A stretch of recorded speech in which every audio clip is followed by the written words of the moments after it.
Ilan sa mga Pilipino ngayon ang kumukuha na rin ng insurance products na may kasamang guaranteed income. Bukod sa dagdag investments, hindi rin ito apektado ng rate cut sa bansa. Narito ang Agenda Weekend Report ni Sujin Kim.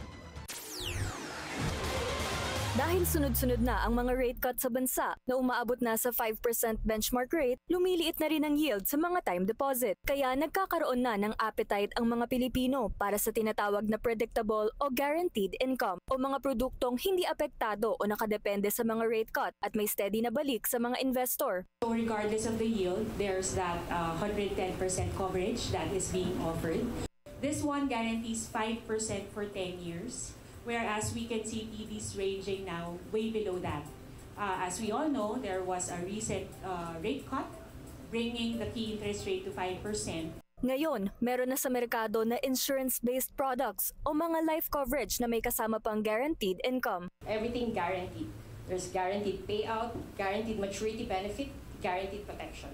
Dalawang halimbawa ng guaranteed income ay ang steady income na may 5 hanggang 10 taon na hulog pero pagpatak ng 11th year, makatatanggap na ng 10% ng sum bawat taon. Iba pa sa ibibigay na 100% maturity benefit pagdating ng 20th year. Nasa 50,000 pesos ang minimum investment para dito. Diba? Like halimbawa for a freelance. Siyempre, minsan limited lang the income that you will receive. But with a steady income, in a way that can supplement. Similarly for a parent. Diba? They can use the payout for the educational needs to supplement the educational funding of their kids. But at the end, diba, at maturity again, they can use that amount to what?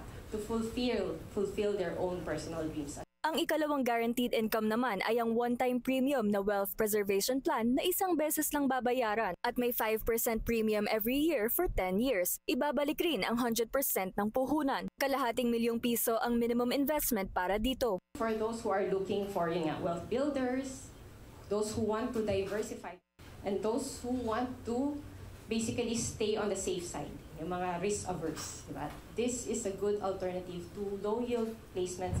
Yun nga lang, ang mga ganitong produkto ay may lock-in period kung saan kailangang sundin ang payment schedule para makuha ang garantisadong payout. Pero para naman sa mga Pilipinong gustong makasiguro ng insurance protection at regular income stream, maaari itong maging alternatibo sa mga time deposit. Para sa Agenda Weekend, Sujin Kim, Billionaire News Channel.